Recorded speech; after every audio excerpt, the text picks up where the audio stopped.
नमस्कार दोस्तों, मेरा नाम है Rajneesh. I am the founder of connecting India exam solution. स्वागत करता हूं आपका हमारे यूट्यूब चैनल के ऊपर।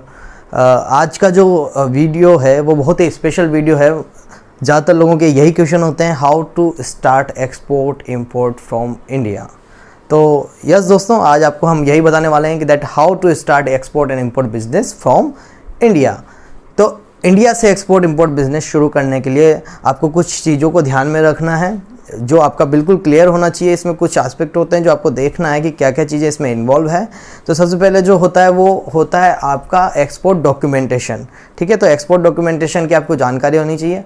उसके बाद इसमें होता है logistic, custom and freight forwarding. ठीक है, कस्टम और फ्रेट फॉरवर्डिंग की आपको जानकारी होनी चाहिए। उसके बाद इसमें आपका जो है वो इंटरनेशनल मार्केटिंग है।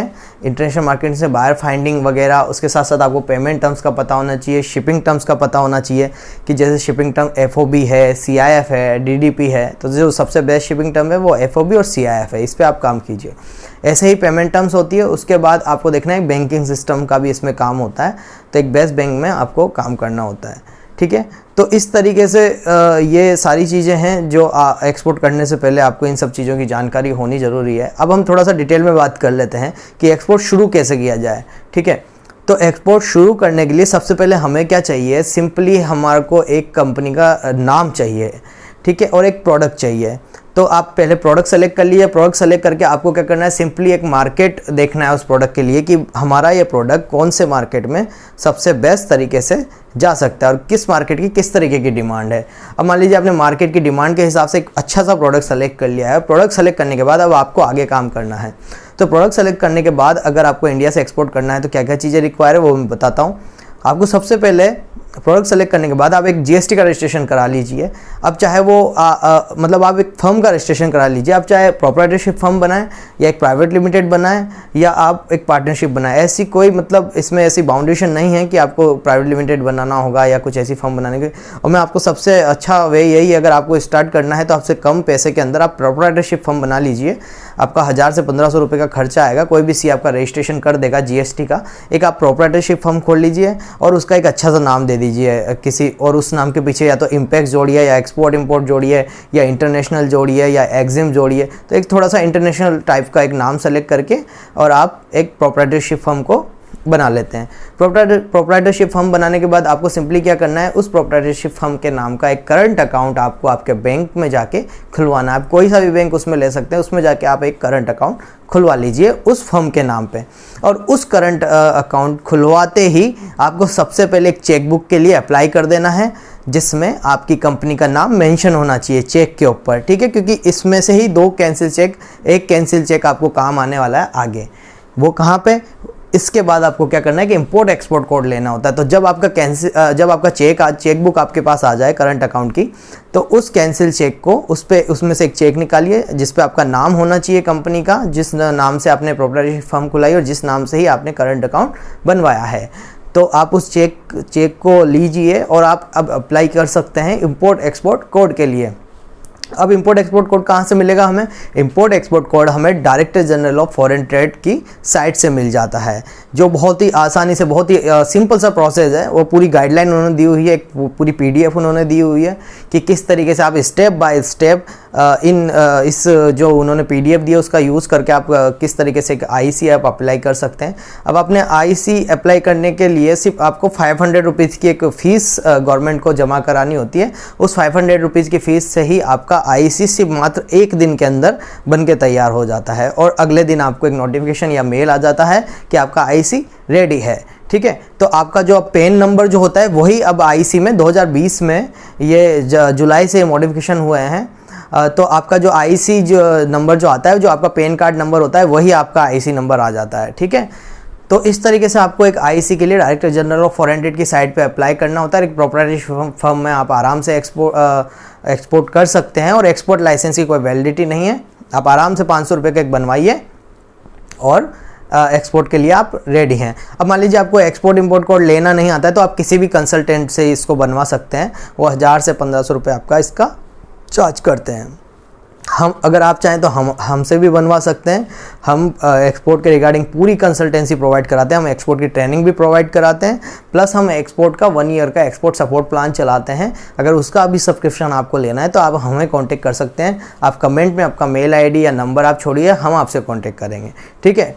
तो इस तरीके से आप IEC ले सकते हैं। IEC के बाद आपको सिंपली बस बायर से बात करना है। आपको बायर जो मार्केट आपने टेस्ट किया उसमें आप मार्केटिंग कीजिए, ठीक है। आप फेसबुक पे मार्केटिंग कीजिए, आप लिंक्डइन वगैरह पे सर्च कीजिए उन कंपनीज़ को कि कौन कौन सी कंपनीज़ हमने देखी। और सबसे बड़ा एक सोर्स और आता है, एक डेटा सोर्स है जो आपको काफ़ी सारी कंपनीज़ है जो आजकल कंपनीज़ है जो प्रोवाइड कराती है डेटा, जिसमें आपको एक्सपोर्ट इंपोर्ट का डेटा मिल जाता है। आप हमसे भी कॉन्टेक्ट कर सकते हैं।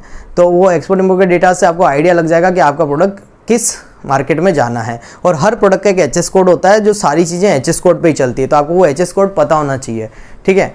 तो इस तरीके से आपको उस मार्केट में सर्च करेंगे तो आपको उस डेटा के अंदर बायर वगैरह सब कुछ पता चलेगा कि कहाँ पे जा रहा है, किस तरीके से जा रहा है, क्या कॉस्टिंग में जा रहा है। तो सबसे बेटर वे यही है कि आप डेटा कलेक्ट करें और आप गूगल पे भी सर्च करें, बाय फेसबुक करें या किसी और नेटवर्क पे आप इनको सर्च करें, तो आपको इजीली बायर्स दिखेंगे। और फिर आप उनसे बात कीजिए। बात करने के बाद आपको सिंपली बायर से बात करने के बाद आपको उससे कुछ चीज़ें पूछनी होती हैं।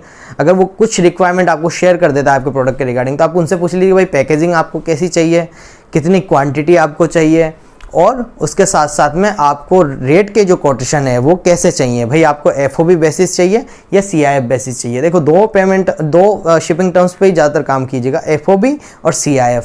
तो FOB टर्म्स के अंदर हमारा होता है फ्री ऑन बोर्ड, मतलब बोर्ड तक की, मतलब हमारे पोर्ट पे मटेरियल पहुंचाने का जितना भी खर्चा आएगा वो एक्सपोर्टर बियर करेगा, और उसके बाद से सारी रेस्पॉन्सिबिलिटी इंपोर्टर्स की हो जाती है, ठीक है। और उसके साथ साथ अगर आप बात करें CIF की, कॉस्ट इंश्योरेंस फ्रेट, तो इसमें हमारे इंडिया या हमारी फैक्ट्री से लेके बायर की पोर्ट तक, हमारी फैक्ट्री से लेके बायर के पोर्ट तक की सारी कॉस्ट CIF के अंदर कवर हो जाती है, ठीक है। तो इस तरीके से आप FOB और CIF का कोटेशन कर लीजिए। हम इन हर एक टर्म्स हो, चाहे पेमेंट टर्म्स हो, शिपिंग टर्म्स हो, बायर कैसे बनाना है, इंटरनेशनल मार्केटिंग कैसे करनी है, एक्सपोर्ट के क्या क्या डॉक्यूमेंटेशन होते हैं, सारों पे अलग अलग एक वीडियो बनाने वाले हैं। इसलिए आपसे रिक्वेस्ट करता हूँ आप हमारे channel connecting India exam solution को सब्सक्राइब कर लें, बेल आइकन को प्रेस कर लें, ताकि आपको हमारे आगे आने वाले वीडियोज़ के नोटिफिकेशन मिलते रहें, ठीक है। तो आपको अब आगे क्या करना है, सिंपली जब बायर से बात करेंगे तो बायर से कुछ चीज़ें आपने जान ली, FOB CIF वगैरह की, भाई FOB भेजना है CIF भेजना है। FOB का मतलब FOB में जो कॉस्टिंग में आपको थोड़ा सा इसमें बता देता हूँ कि FOB का जो कॉस्टिंग होता है, वो FOB का कॉस्टिंग में आपको क्या करना है, आपको सिंपली आपकी जो मैन्युफैक्चरिंग कॉस्ट है, जो आपके प्रोडक्ट की कॉस्ट है, प्लस आपका मार्जिन ऐड कीजिए, प्लस उसकी पैकिंग की कॉस्ट ऐड कीजिए, प्लस उसका ट्रांसपोर्टेशन आपकी फैक्ट्री से जो भी इंडिया के पोर्ट से आप उसको शिप करने वाले हैं वहाँ तक का आपको कॉस्टिंग कर लीजिए, ट्रांसपोर्टेशन ऐड कर लीजिए।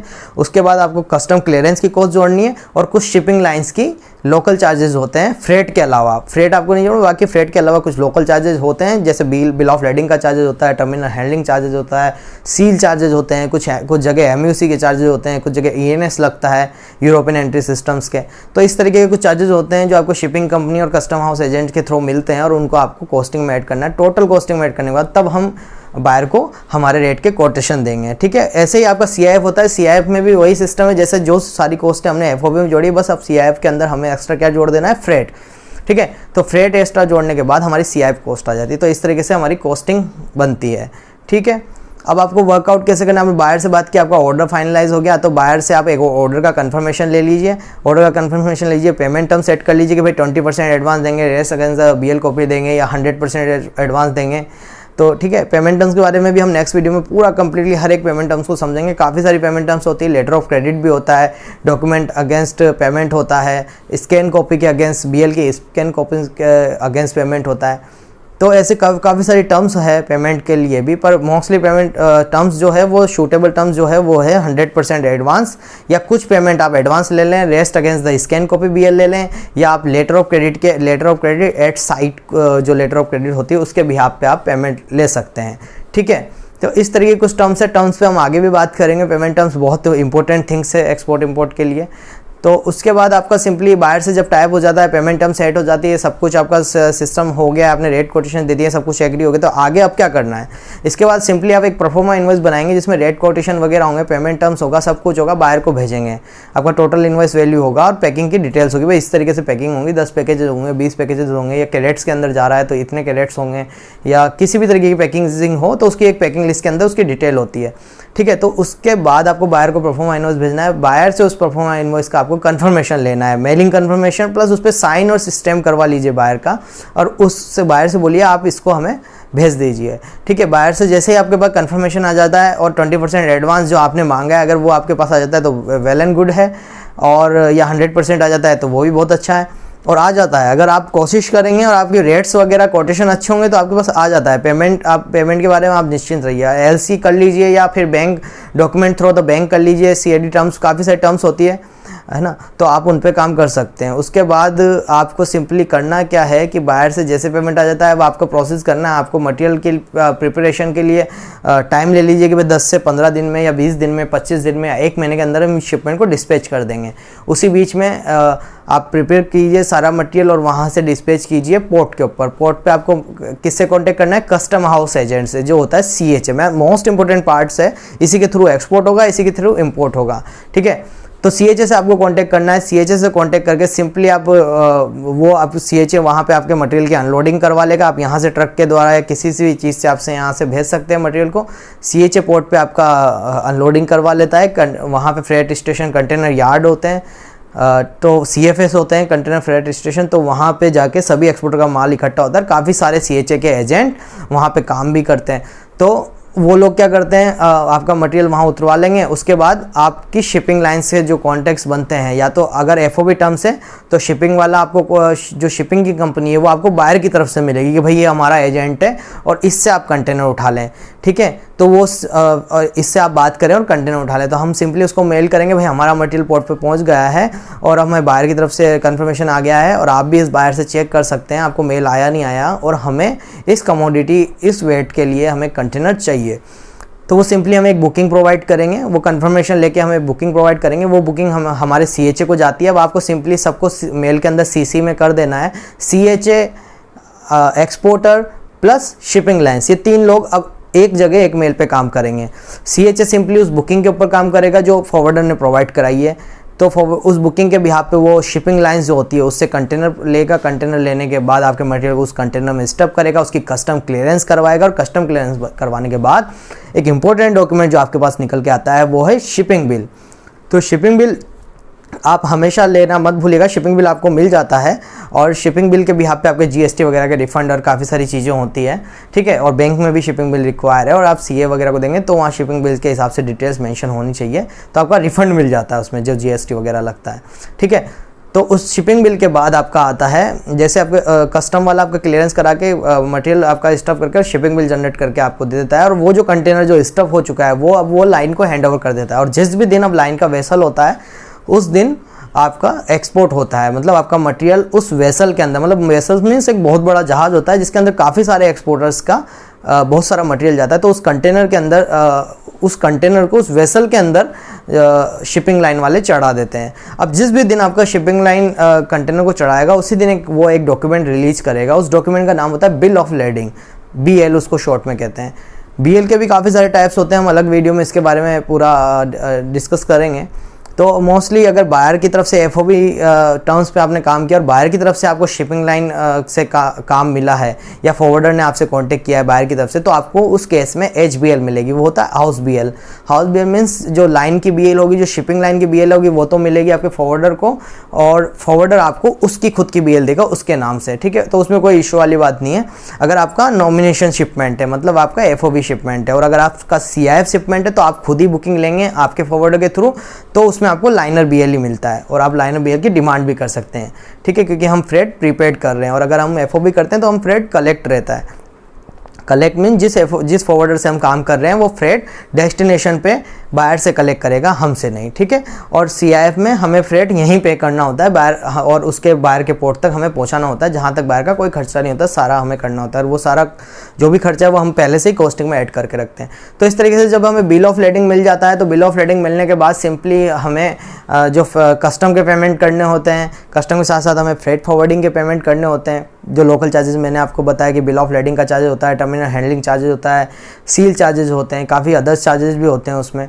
तो इस तरीके से उनका पेमेंट करने के बाद हमें सिंपली करना क्या होता है, वो बिल ऑफ लेडिंग बायर को दिखाना होता है। अगर आपकी टर्म्स 20% एडवांस और rest against the scan copy BL है तो उसके बारे में बात करो, तो आपको सिंपली वो बिल ऑफ लेडिंग की स्कैन कॉपी अभी बायर को दिखानी है, दैट ये प्रूव करता है कि हमने आपका मटेरियल यहाँ से लोड कर दिया और ये शिफ्ट हो गया है, ठीक है।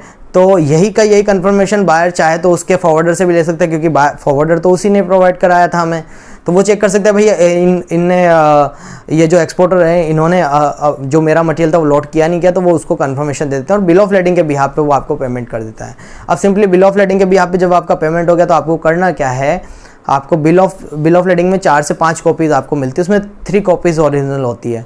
तो 3 original copy plus invoice packing list, original commercial invoice and packing list, bill of lading plus जो भी सर्टिफिकेट आपने उसके साथ भेजा है, चाहे वो फ्यूमिगेशन हो गए या पाइथो सर्टिफिकेशन हो गए, या मान लीजिए कोई बाहर की तरफ से स्पेसिफिक डिमांड आई है किसी सर्टिफिकेट के लिए, या आप स्पाइस बोर्ड का काम कर रहे हैं, स्पाइसेस का काम कर रहे हैं, तो आपके पास RCMC है स्पाइस बोर्ड का या एपिडा का, तो इस तरीके के सर्टिफिकेशन वगैरह का एक सेट बनेगा। सेट बन के सिंपली आप बाहर से उसका एड्रेस लीजिए और उसको कुरियर कर दीजिए सिंपली। तो वो क्या करेगा, जब भी उसको डॉक्यूमेंट मिलेंगे, जब भी आप कंटेनर सेल करेंगे तो 10 से 15 दिन कई सारी कंट्रीज में पहुंचने में लग जाता है। जब दुबई करेंगे तो 4 से 5 दिन में पहुंच जाता है, पाकिस्तान करेंगे तो 1 से 2 दिन में पहुंच जाता है, या आप मान लीजिए USA करेंगे तो वहाँ 20-21 दिन भी लग जाते हैं, 28 दिन भी लग जाते हैं। आप फ्रांस करेंगे, फ्रांस के अंदर आपका शिपमेंट अगर इंडिया से होता है तो ऑलमोस्ट आपको 17 से 18 दिन, 19 दिन, 20 दिन, कोई वेसल होता है 30 डेज़ का भी मिलता है, ठीक है। तो ऐसे आप UK करेंगे तो 17 से 18 दिन में आपका वेसल पहुंच जाता है। तो आप ये भी पता कर लें कि भाई कितने ऐसे दिन के अंदर हमारा वेसल पहुंच जाएगा, ये फॉरवर्डर से, लोकल फॉरवर्डर से।